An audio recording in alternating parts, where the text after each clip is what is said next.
Hello guys, so we are going to start a new chapter named as Center of Mass. In this new channel for Supnit's classes, I want to mention we are going to delve into problem solving skills of the students. This channel is only dedicated to JEE and NEET students. तो जो लोग JEE and NEET के लिए एकदम basic level से prepare करना चाहते हैं वो इस चैनल को फॉलो कर सकते हैं and we will try our best as a team to deliver the best of the content which will really help you to get a rank in JEE and NEET examination. So this channel is basically for those who are struggling in different subjects. So suppose I am going to start a chapter that is named Center of Mass. इसका मतलब ये है कि हम लोग उसके साथ काम करना ज़्यादा पसंद करेंगे जिसको इसमें दिक्कत आ रही है, जिसको इसमें प्रॉब्लम आ रहा है, क्योंकि प्रॉब्लम से ही सॉल्यूशन निकलेगा और सॉल्यूशन हम लोग एक साथ निकालेंगे. ठीक है. सो और ज़्यादा टाइम हम लोग वेस्ट नहीं करेंगे, हम लोग शुरू कर देंगे हमारा चैप्टर और चैप्टर का लेसन. सो पहले बात तो ये है, ये सेंटर ऑफ मास चीज़ क्या है और इसका ज़रूरत क्या है. ऐसे ही फालतू का तो एक चैप्टर नहीं रख दिया एनसीईआरटी वालों ने. होपफुली नॉट, लेट अस सी. तो सेंटर ऑफ मास है क्या? देखो भाई, सेंटर ऑफ मास जानने से पहले हम लोग ये जानने का कोशिश करेंगे सेंटर ऑफ मास का क्या ज़रूरत है.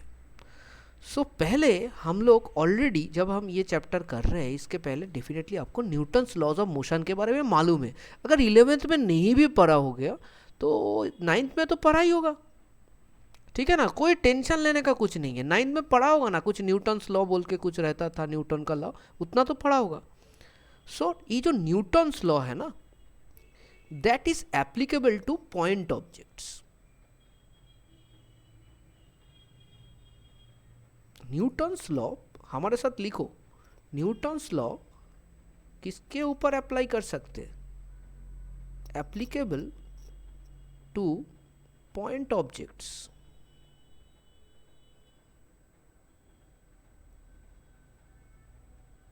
ठीक है, एप्लीकेबल टू पॉइंट ऑब्जेक्ट्स. अभी कोई ऑब्जेक्ट पॉइंट ऑब्जेक्ट नहीं है, इसका मतलब क्या है? सपोज करो कोई ऑब्जेक्ट ऐसा है जो बड़ा है, एक पॉइंट में नहीं हो सकता. मतलब ये जो पॉइंट ऑब्जेक्ट का मतलब है, इसका मतलब है क्या, तो समझ लेते हैं यार. ये है एक पॉइंट ऑब्जेक्ट. बट सपोज करो हम एक ऑब्जेक्ट का बात कर रहे हैं जो ऐसा है. This is not a point object. ये कोई पॉइंट ऑब्जेक्ट है नहीं. तो ये क्या ऑब्जेक्ट है? इसको हम लोग एक्सटेंडेड ऑब्जेक्ट बोल सकते हैं. इसको हम लोग एक्सटेंडेड ऑब्जेक्ट बोल सकते हैं. तो फिर इसमें हम लोग न्यूटन्स लॉ कैसे अप्लाई करेंगे? तो यही पे बात सेंटर ऑफ मास में चला जाता है. तो क्या करेंगे हम लोग, ये जो एक्सटेंडेड ऑब्जेक्ट है इसका ऐसा कोई पॉइंट हम लोग निकालेंगे. सपोज इसका यहाँ पे एक पॉइंट है, जो पॉइंट हम लोग एज्यूम करेंगे इसका जितना भी पूरा मास है ये पॉइंट पे कॉन्सेंट्रेटेड है. ये है तुम्हारा सेंटर ऑफ मास. डेफिनेशन में हम लोग आ जाएंगे. हम लोग स्कूल वाले स्टूडेंट के लिए भी काम करेंगे, ऐसा नहीं कि सिर्फ नीट और जेई के लिए काम करेंगे. आपके स्कूल के लिए भी ये लेक्चर्स बहुत इम्पोर्टेंट रहेंगे और इसीलिए हर पॉइंट आप लिखा करेंगे, क्योंकि हम लोग हर सारे डेरिवेशन करेंगे और जो हम लोग कॉन्सेप्ट पढ़ेंगे उसके बाद वो कैसे अप्लाई होता है प्रॉब्लम्स में उसको समझेंगे. और वो प्रॉब्लम आपको कौन कौन से एग्जामिनेशन में हेल्प करने वाला है वो भी साथ साथ समझ लेंगे एकदम. तो आपके पास पिक्चर क्लियर होनी चाहिए. सो ये होता है COM. ठीक है ना. तो फिर COM है क्या? अभी हम लोग COM का डेफिनेशन पढ़ेंगे. अभी तक समझ में क्या आया? एक ऐसा कोई पॉइंट है जिसमें एज्यूम कर सकते हैं कि ये जो एक्सटेंडेड बॉडी है इसका सारा मास उसके अंदर है. अगर ये हम लोग कर सकते हैं, COM अगर निकल सकते हैं, तो COM हमको हेल्प करेगा.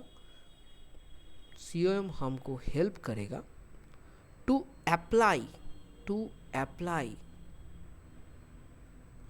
Newton's laws of motion to extended objects, ठीक है ना। अगर हम लोग ऐसा कर सकते तो एक्सटेंडेड ऑब्जेक्ट में हम न्यूटन्स लॉज ऑफ मोशन को अप्लाई कर सकते हैं। क्यों? क्योंकि देखो एक्सटेंडेड ऑब्जेक्ट में क्या होने वाला है, एक्सटेंड ऑब्जेक्ट को तो हम लोग ऐसा एक पॉइंट बना दिए जो पॉइंट पे हम लोग बोल रहे हैं जितना सारा मास है वो वही पॉइंट में आ गया है। सो इसका जितना भी मास है ना, ये जो हम लोग कर रहे हैं, ये जो एक्सटेंडेड बॉडी हम लोग ड्रॉ किए हैं, इसमें जितना भी मास है सब क्या है, सब यही पॉइंट पे कॉन्सेंट्रेट है। ये हमारा एजम्पशन है, हम लोग धीरे धीरे समझेंगे। सो ये अगर हम लोग ये पॉइंट निकाल सकते हैं तो वो पॉइंट के ऊपर हम लोग NLM को यूज़ कर सकते हैं। NLM मतलब नहीं मालूम होगा तो हम लोग शॉर्ट फॉर्म थोड़ा बहुत यूज़ करेंगे। NLM मतलब न्यूटन्स लॉ ऑफ मोशन, ठीक है ना, इसको हम छोटे करके NLM बोलते हैं, ठीक है भाई। लेकिन स्कूल वाले स्टूडेंट को हम बोलेंगे कि तुम NLM स्कूल में मत लिखा करो, क्योंकि क्या है वो टीचर तो काट देगा, ठीक है ना, टीचर काट देगा। और उसका सही भी है, क्योंकि ऐसे तुम्हारा लिखना नहीं चाहिए, तुमको पूरा लिखना पड़ेगा न्यूटन्स लॉ ऑफ मोशन, ठीक है ना। तो टीचर लोगों को रेस्पेक्ट करो और टीचर लोग जो बोलते हैं स्कूल का उसको मतलब रेस्पेक्ट करके तुम काम करो, तुम्हारे लिए भी अच्छा रहेगा और उनके लिए भी अच्छा लगेगा, ठीक है ना। थोड़ा तो रेस्पेक्ट ही मांगता है टीचर लोग, और क्या बोलो, ठीक है ना। उतना दे दो, जिसको जितना चाहिए, देने से कुछ लॉस थोड़ी है, हम लोगों को कुछ लॉस नहीं है। चलो अभी हम लोग ये जो COM है इसका डेफिनेशन को समझेंगे, ठीक है ना, इसका डेफिनेशन को समझेंगे। तो COM का डेफिनेशन क्या है, तो लिखते हैं COM का definition. Of a body, COM किसका होता है, कोई बॉडी का होता है। COM of a body is a point where the whole mass of a body where the whole mass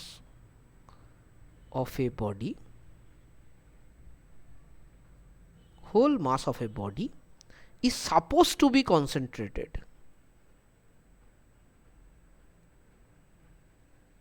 is supposed to be concentrated for describing its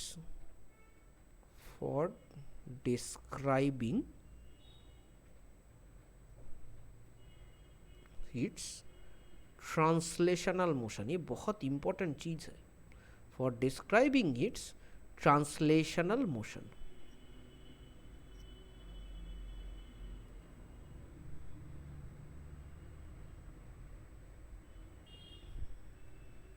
सो ये COM का definition है, सबको लिख लेना है इसको, ठीक है ना, लिख लेना है। ट्रांसलेशनल मोशन मतलब जो लीनियर मोशन है उसको हम ट्रांसलेशनल मोशन बोलते हैं, ये हमको मालूम है ना। जो लीनियर मोशन है उसको हम लोग ट्रांसलेशनल मोशन बोलते हैं, ठीक है। फिर हम लोग अभी क्या समझेंगे, तो COM करता क्या है, COM ऐसा क्या काम करता है जिससे पूरा खेल ही पलट जाता है। तो COM क्या करता है, COM रिप्लेस करता है, किसको, replaces the whole volume of the extended body. जो पूरा वॉल्यूम है ना इसको पूरा रिप्लेस कर देता है, whole volume of extended body, ठीक है ना, extended body by a single point of same mass,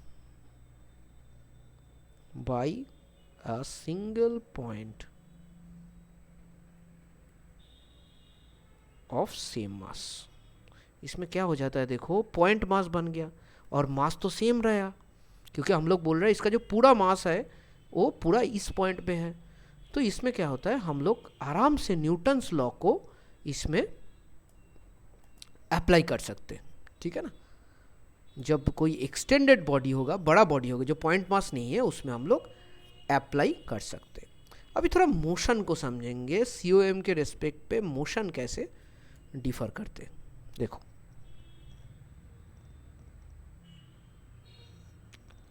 suppose ये तुम्हारे पास एक हथौड़ा है, तो हथौड़ा का तो मोस्ट ऑफ द जो वेट होता है वो कहाँ पे रहेगा, मोस्ट ऑफ द मास लोहे का इसमें रहेगा, तो हथौड़ा का सेंटर ऑफ मास यहाँ पे होता है, ठीक है ना, यहाँ पे।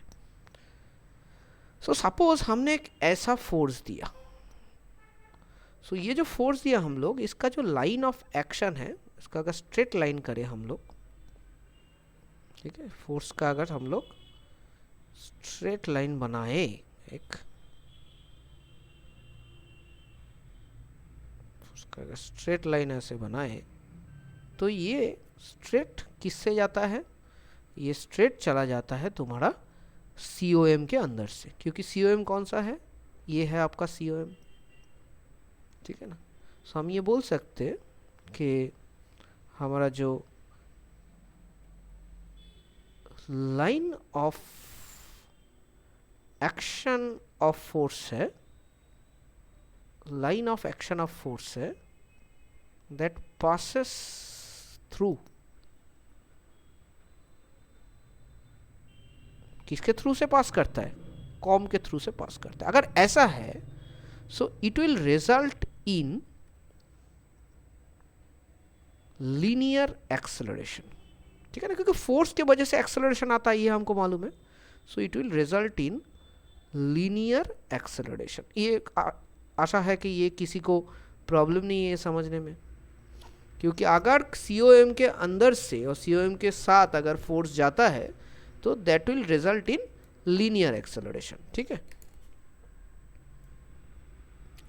पर अगर सपोज ये लाइन ऑफ एक्शन मैच नहीं करता है, मतलब ये लाइन ऑफ एक्शन थोड़ा अलग अगर होगा, सपोज ये है हमारा COM,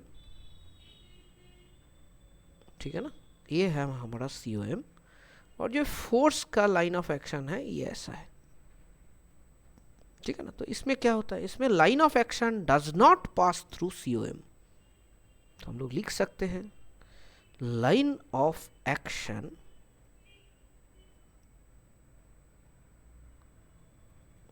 doesn't pass through centre of mass. So इस केस में क्या होगा, देखो इस केस में ये क्या करेगा, इसको घुमा देगा, ऐसे करके देख सकते हो, ये इसको घुमा देगा ऐसे, ठीक है ना, हथौड़ा लेके एक चेक कर लेना, घुमा देगा ऐसे। लेकिन ये अगर इस साइड से ये फोर्स जाता ना, तो ये लाइन ऑफ एक्शन के थ्रू जाता, मतलब COM के थ्रू चला जाता, तब किंतु ये घुमाता नहीं। ये घुमाने से क्या होता है, देखो लास्ट टाइम हमारे पास जो एक्सेलरेशन आया था दैट वाज लीनियर एक्सेलरेशन, लेकिन ये ना घुमाता है, मतलब रोटेशनल मोशन देता है। तो इसके वजह से जो एक्सेलरेशन आता है that is not linear acceleration, that is called angular acceleration. COM का खेल समझ में आ रहा है, थोड़ा थोड़ा एकदम सिंपल है, सिंपल रखो चीज़ों को सिंपल रखो, क्योंकि आपको एक चीज़ समझना पड़ेगा, आप कुछ एग्जामिनेशन को अटेंड कर रहे हो और वो एग्जामिनेशन के रिक्वायरमेंट के अनुसार पढ़ो, not by the requirement of your coaching institute. जो एग्जामिनेशन का रिक्वायरमेंट है उसके अनुसार पढ़ो। तुम्हारा टारगेट क्या है, हमारा टारगेट नीट है, तो नीट में जिस टाइप का क्वेश्चन आता है उसके लिए जितना कॉन्सेप्ट चाहिए वो ठीक से पढ़ो, ठीक है ना। सारा कुछ पढ़ने के चक्कर में कुछ भी नहीं होने से कुछ होना बेहतर है, ये हमारा समझ है, ठीक है। हम थोड़ा नासमझ है लेकिन इतना ही समझ है।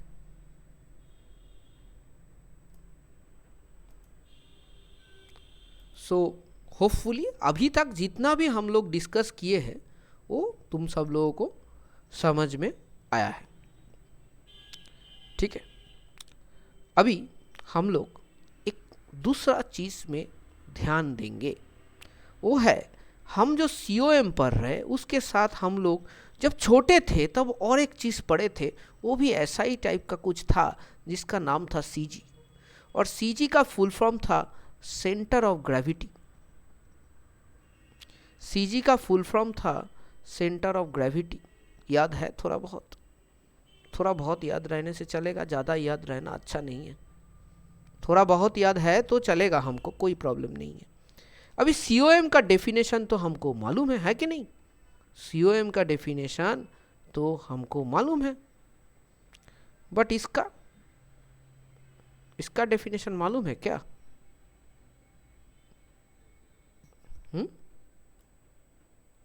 CG का डेफिनेशन मालूम नहीं है तो कोई बात नहीं, हम लिख लेंगे, क्या प्रॉब्लम है ना? सो ये क्या है देखो, point at which resultant of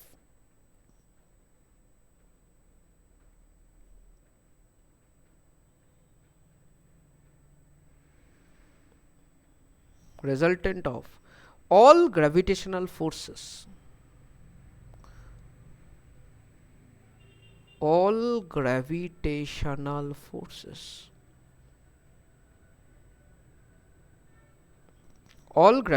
forces on all particles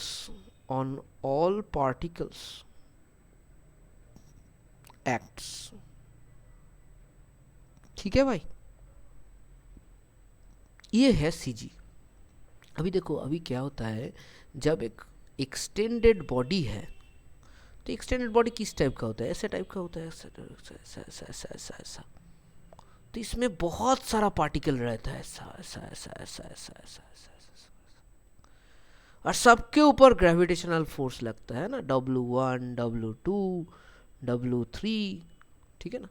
अभी सेंटर ऑफ मास है एक इमेजिनरी पॉइंट, और रियल भी हो सकता है, इमेजिनरी भी हो सकता है, जिसके ऊपर पूरा मास कॉन्सेंट्रेटेड रहता है, और सेंटर ऑफ ग्रेविटी है एक इमेजिनरी पॉइंट जिसके ऊपर सारा वेट कॉन्सेंट्रेटेड रहता है, ठीक है ना। तो यही बेसिकली सेंटर ऑफ मास और सेंटर ऑफ ग्रेविटी का डिफरेंस है। समझ में आ गया? हम निकलते हैं, धीरे धीरे और क्लियर होता जाएगा, धीरे धीरे और क्लियर होता जाए। कभी कभी हम लोग क्या करते हैं, कोई एक चीज़ में इतना घुस जाते हैं ना, निकल नहीं पाते हैं। उसके बाद स्टूडेंट को क्या होता है, देखो टीचर को अगर घुस भी जाए कोई प्रॉब्लम नहीं है, क्योंकि टीचर को बाकी चीज़ भी मालूम है, लेकिन स्टूडेंट अगर घुस जाए ज़्यादा ना, जितना घुसना चाहिए उतना घुसो, ज़्यादा घुसने के चक्कर में सिलेबस ख़त्म ना हो, इतना घुसना नहीं है। हमको सिलेबस ख़त्म करना है, हम जो एग्जामिनेशन दे रहे हैं उसके लिए जो कॉन्सेप्ट्स रिक्वायर्ड है वो ठीक से करना है, और जो ज़बरदस्त रिजल्ट लाके अपने पेरेंट्स को और अपने जो नेबर्स लोग हैं सबको खुश करना है, सबको खुश करना है। अभी वो खुश रहे एक्चुअली या बाहरी खुशी दिखाए, वो हमको मतलब नहीं है, हमको बाहरी खुशी से चलेगा भाई। चलो, COMCG हो गया। अभी हम लोग समझने की कोशिश करेंगे हमारा नेक्स्ट पार्ट। COMCG के बारे में और 2 पॉइंट थोड़ा बता देता हूं। क्या COM और CG कोइंसाइड करेगा? देखो, बॉडी अगर स्मॉल है, ठीक है, और ये जो ग्रेविटेशनल फील्ड होता है, ठीक है ना, तुम बाद में पढ़ोगे ग्रेविटेशन चैप्टर में, ये जो ग्रेविटेशनल फील्ड होता है ये अगर यूनिफॉर्म है, मतलब इसका फील्ड के, अभी कोई भी फील्ड होता है ना, उसका फील्ड का कॉन्सेंट्रेशन डिफर हो सकता है, तो ग्रेविटेशन फील्ड जो होता है उसका भी कॉन्सेंट्रेशन डिफर हो सकता है। हर जगह पे ग्रेविटी थोड़ी सेम है, नहीं है ना। हमको मालूम है ना, पोल्स में हाईएस्ट रहता है, इक्वेटर में बहुत कम रहता है, इतना इतना तो मालूम है, छोटा छोटा नहीं है तो अभी जान लो, पोल्स में हाईएस्ट ग्रेविटी रहता है, इक्वेटर में लोएस्ट ग्रेविटी रहता है ना। सो यूनिफॉर्म तो नहीं है ना ग्रेविटी फिर। लेकिन बॉडी अगर स्मॉल है, मतलब छोटा सा जगह के अंदर हम लोग अगर बात कर रहे हैं, सपोज हमारे हाथ में एक बॉल है, तो वो बॉल मतलब छोटा है ना, तो उसके अंदर जो ग्रेविटी काम कर रहा है, एक बॉल के लिए सेम ग्रेविटी काम कर रहा है, अलग ग्रेविटी काम नहीं कर रहा है। अगर ऐसा बॉडी, मतलब जो नॉर्मल बॉडी है, एक गाड़ी हो सकता है, एक बंगला हो सकता है, बिल्डिंग हो सकता है, जिसमें ग्रेविटी का आकाश पाताल का अंतर नहीं होने वाला है, छोटा थोड़ा बहुत ही कम, ठीक है ना, अंतर हो सकता है, तो इस केस में COM will coincide with CG, will coincide with centre of gravity. ठीक है, पर देखो हर टाइम पे नहीं होने वाला है। अगर बॉडी बहुत बड़ा हो, जैसे कि माउंट एवरेस्ट, इसके केस में आपका सीजी जो है ना, CG lies below COM, CG lies below COM. क्यों? क्यों? देखो माउंट एवरेस्ट बहुत बड़ा है, ये तो हमको बोलने का जरूरत नहीं है, बहुत लंबा है। तो इतना लंबा है कि उसका जितना ऊपर में जाओगे ना, उस ऊपर जाते जाते उसका ग्रेविटेशनल जो फोर्स है वो धीरे धीरे कम हो जाता है। हमको ये मालूम है, जितना हम लोग ऊपर जाते हैं जी का वैल्यू कम हो जाता है। सो हम ऐसे लिख सकता है इसका रीजन कि ग्रेविटेशनल फोर्स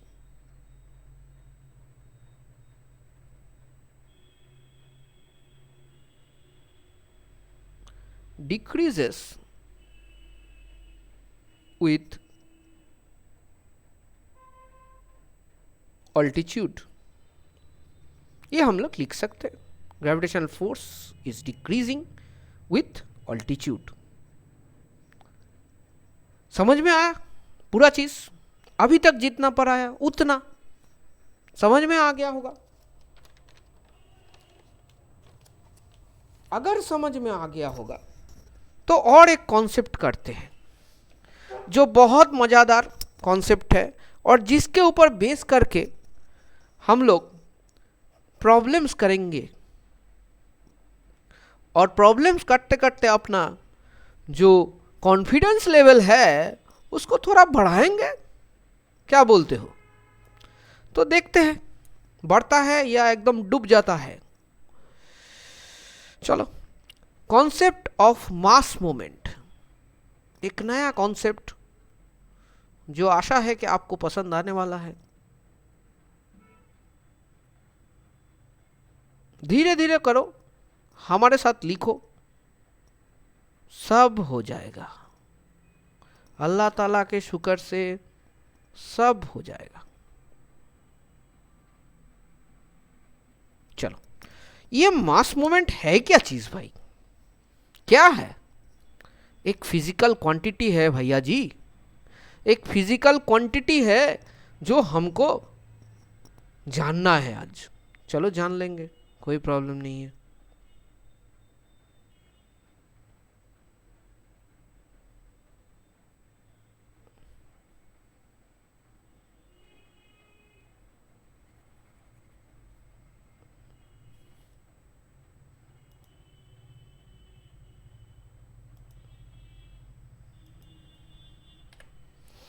चलो एक बार कार्टेशियन कोऑर्डिनेट सिस्टम ड्रॉ करते हैं, क्यों इधर पे ज़रूरत पड़ेगा।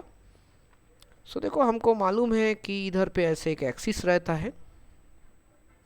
चलो एक्सिस ड्रॉ करते हैं धीरे धीरे, हौले हौले। X axis, Y axis, and let this be Z axis. ठीक है ना? अभी ये 3 डायमेंशनल एक्सिस है, हमको सब मालूम है। इस 3 डायमेंशनल एक्सिस में कहीं पे एक मास है m1। ठीक है ना? m लिखते हैं, m1 लिखने का इधर पे कोई जरूरत नहीं, क्योंकि एक ही मास को लेके हम लोग काम करने वाले हैं, तो m लिखते हैं। अभी ये क्या है? ये है ओरिजिन। इसका कोऑर्डिनेट क्या है? 0 0 0, 0 in X axis, 0 in Y axis and 0 in Z axis. और ये ओरिजिन से अगर हम एम तक जो लाइन काटेंगे, ये होता है एक वेक्टर। इस वेक्टर को हम लोग बोलते हैं रेडियस वेक्टर,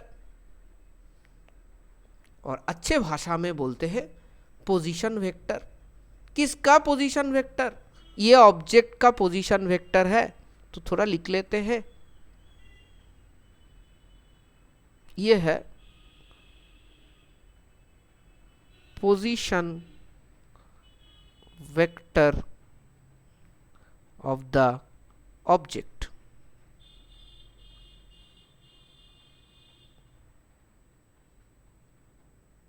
ठीक है ना? तो ये मास मोमेंट है क्या चीज? देखो यार, सिंपल चीज है, ज्यादा कुछ नहीं है।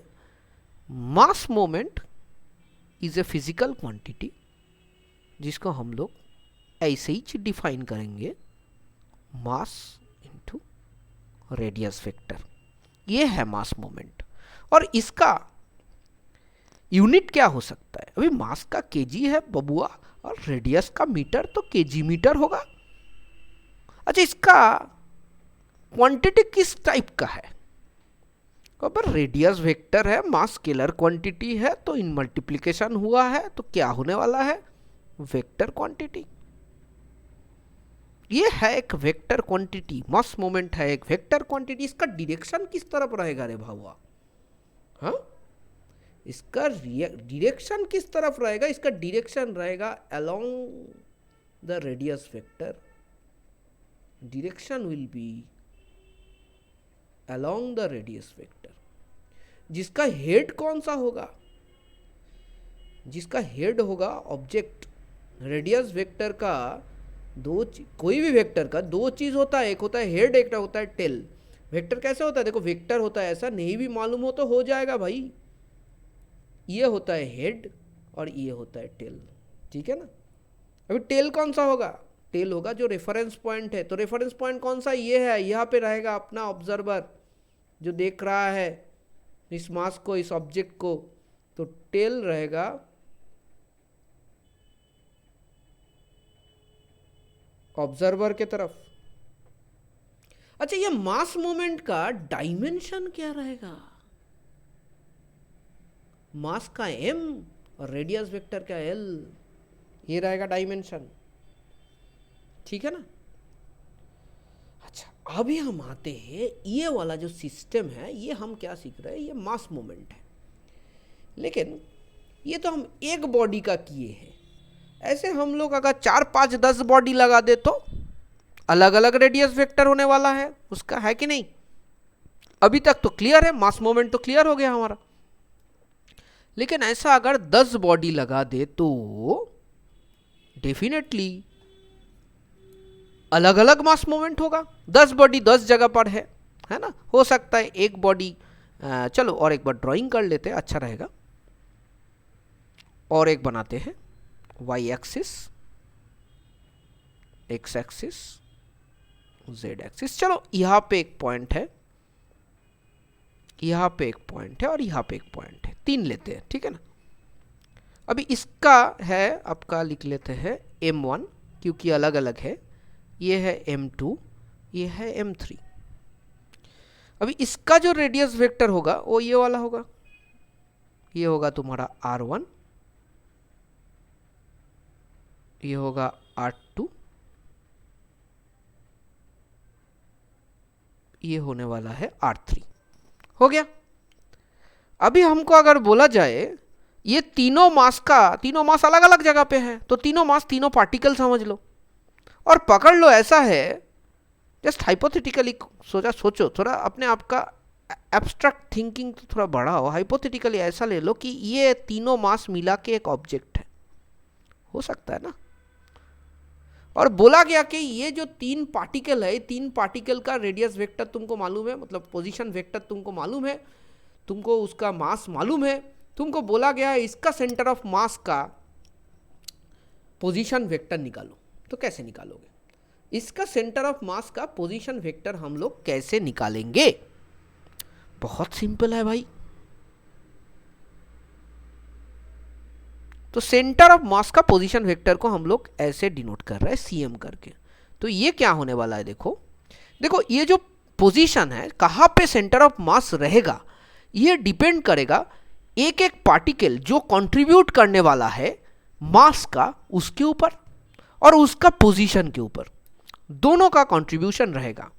यही पे मास मोमेंट का ज़्यादातर कंट्रीब्यूशन आ जाता है, मास मोमेंट का कॉन्सेप्ट का यूज आ जाता है। कैसे? ये होने वाला है ऐसा, m1 r1 plus m2 r2 plus m3 r3 divided by total mass of the 3 bodies। मतलब एक तरह से तुम बोल सकते हो सम ऑफ मास मोमेंट्स, देख लो ठीक से है कि नहीं, sum of mass moments by sum of mass. अभी 4 ठो बॉडी रहे, 5 ठो रहे, 10 ठो रहे, तुमको कुछ फर्क नहीं पड़ता है, सबका सेम ही है, सबका इंशाल्लाह सेम ही है, अलग नहीं है, सब सेम है। 10 रहे तो 10 का एडिशन करेंगे मल्टीप्लिकेशन करके, वेटेड एवरेज टाइप है और कुछ नहीं। तो ऐसे हम निकालते हैं radius vector of centre of मास। लेकिन ये बात तो तुम्हारे दिमाग में आ ही चुका होगा कि ये रेडियस वेक्टर ये क्या निकलेगा भाई, क्या निकलेगा। देखो ये रहता है थे, ये जो रेडियस वेक्टर है कि जो पोजीशन वेक्टर है, ये पोजीशन वेक्टर कैसे डिनोट किया जाएगा, तुम्हारे पास जब प्रॉब्लम आएगा तो ऐसा डिनोट किया जा सकता है जैसे position vector of m1 is equal to से ऐसे डिनोट किया जाए I cap plus J cap plus K cap, ठीक है ना। m2 के लिए हो सकता है ऐसे डिनोट किया जाएगा 2i cap plus 3j cap plus K cap. m3 के लिए शायद ऐसे डिनोट किया जा सकता है कि 2i cap minus 3j cap plus 4k cap, ऐसे डिनोट किया जा सकता है। इसका मतलब क्या है, जो पोजीशन ऑफ m1 है वो है 1 1 1, कोऑर्डिनेट्स ऑफ m1, इसका क्या है 2, 3, 1, इसका क्या है, इसका मतलब 2, -3, 4। अगर ऐसे कोऑर्डिनेट दिया जाए, हो सकता है कोऑर्डिनेट दिया जा सकता है, अगर तुमको कोऑर्डिनेट नहीं दिया गया है, ऐसा दिया गया है, तो ये डायरेक्ट इसके साथ मल्टीप्लाई कर दो, ये पूरा वेक्टर मल्टीप्लाई होके आ जाएगा, तुम्हारा क्या फाइनल है। करने वाले हैं प्रॉब्लम में, सब समझ में आ जाएगा। नहीं तो कोऑर्डिनेट्स को यूज करो, ठीक है ना। तो अगर तुमको कोऑर्डिनेट निकालना है तो कैसे निकालोगे, अगर कोऑर्डिनेट निकालना है तो कैसे निकालोगे, देखो अगर इसके केस में सपोज x निकालना है, x coordinate of centre of मास, तो क्या करने वाले हो, सो m1 into x coordinate of m1 plus m2 into x coordinate of m2 plus m3 into x coordinate of m3 divided by m1 plus m2 plus m3। हो गया भाई। y का भी ऐसे निकाल सकते हो, z का भी ऐसे निकाल सकते हो, फिर भी हम लिख देंगे धीरे धीरे m1 y1 m2 y2 plus m3 y3 divided by m1 plus m2 plus m3। एकदम आराम से हो जाएगा। इसके बाद z भी ऐसे कर सकते हो, वो मैं नहीं दिखा रहा हूं, तुम खुद लिख लो भाई, क्या इतना तो कर सकते हो, खुद लिख लो।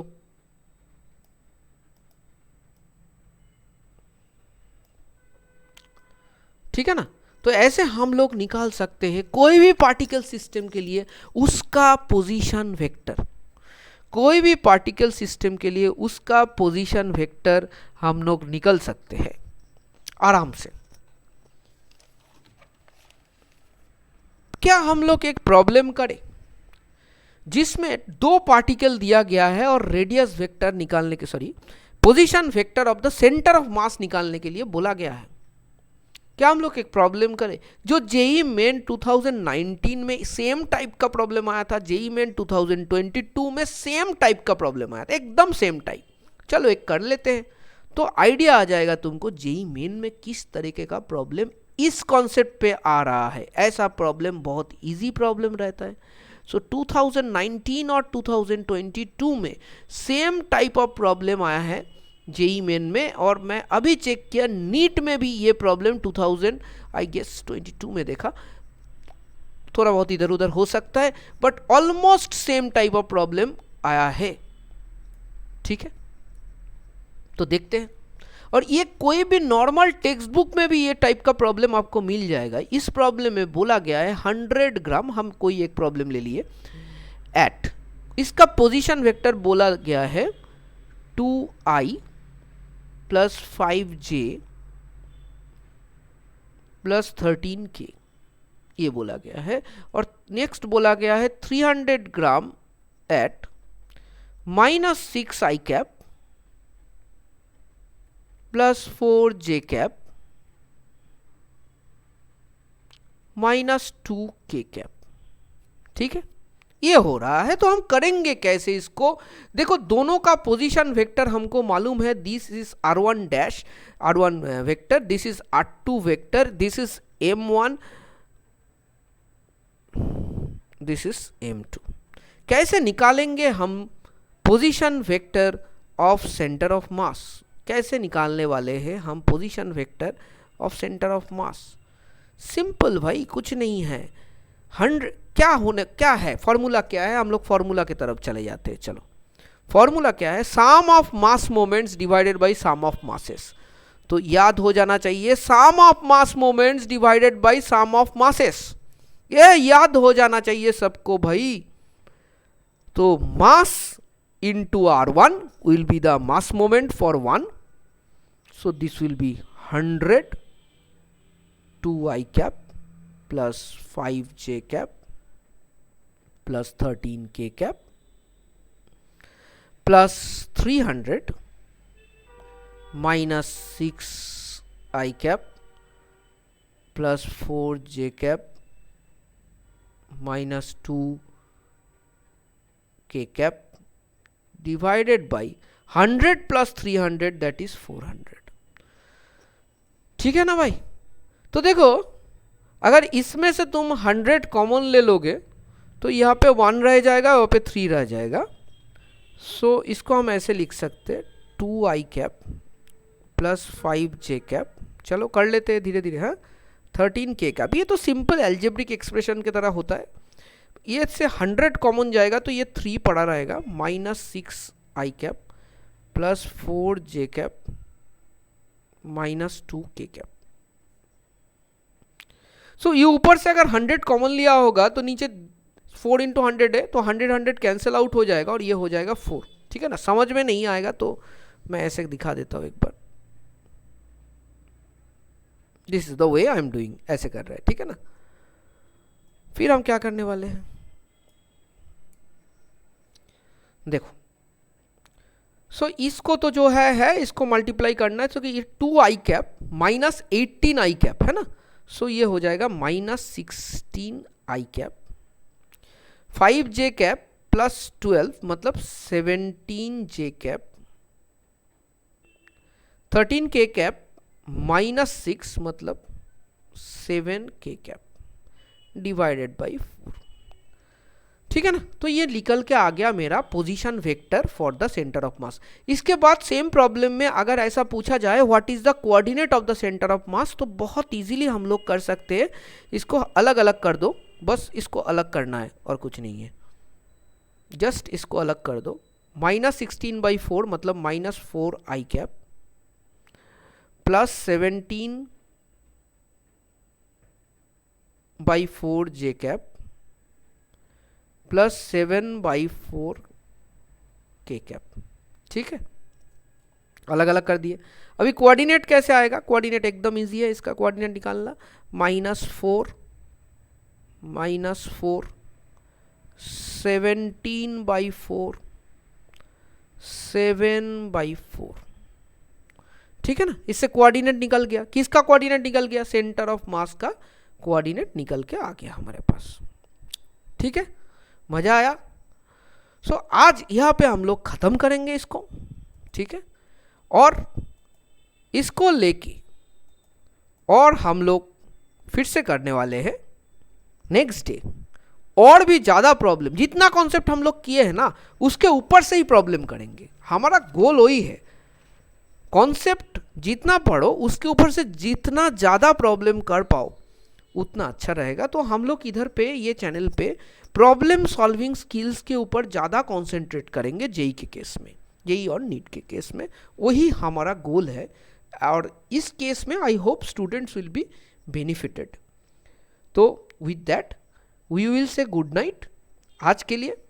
कल या परसों फिर मिलते हैं। कल तक हम लोग और एक वीडियो दे देंगे जिसमें हम लोग इसके ऊपर और 3-4 सवाल करेंगे जो हम लोग देखने वाले हैं कौन से टाइप का एग्जामिनेशन में आता है और क्या हम लोग आराम से कर पाते हैं। तो आप लोग ये जो जितना लेसन आज किया गया है इसको रिवाइज करके रखो so that we can go a little bit faster tomorrow.